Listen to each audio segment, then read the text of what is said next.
Now we're going to talk about clutch vibrations. What's making a clutch system to vibrate or making weird sounds, etc.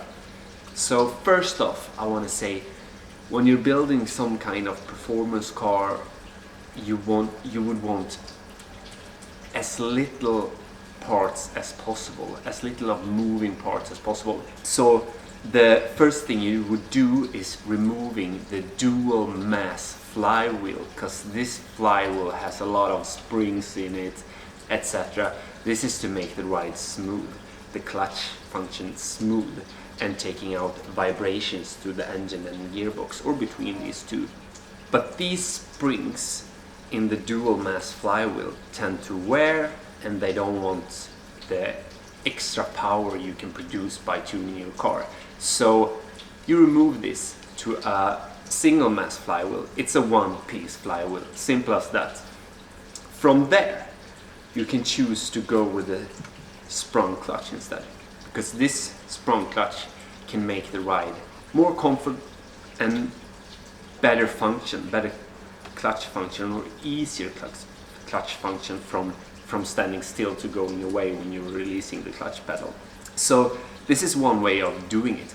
But if you're running high horsepower applications or drag race or anything like that, you would want to go with the stiff clutch, because the stiff clutch will be on and off, and you have to adjust it with your clutch, and this is where vibrations will take place, because the vibrations that was taken up by the original mounted sprung flywheel or the dual mass flywheel, they will be moved to a sprung clutch if you would choose that one.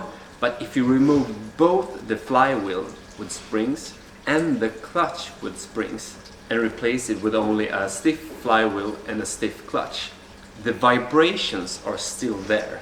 The movement in the clutch, the movement in the applications are still there. So it has to take place somewhere else. So this is taking place inside the gearbox or engine, in between these.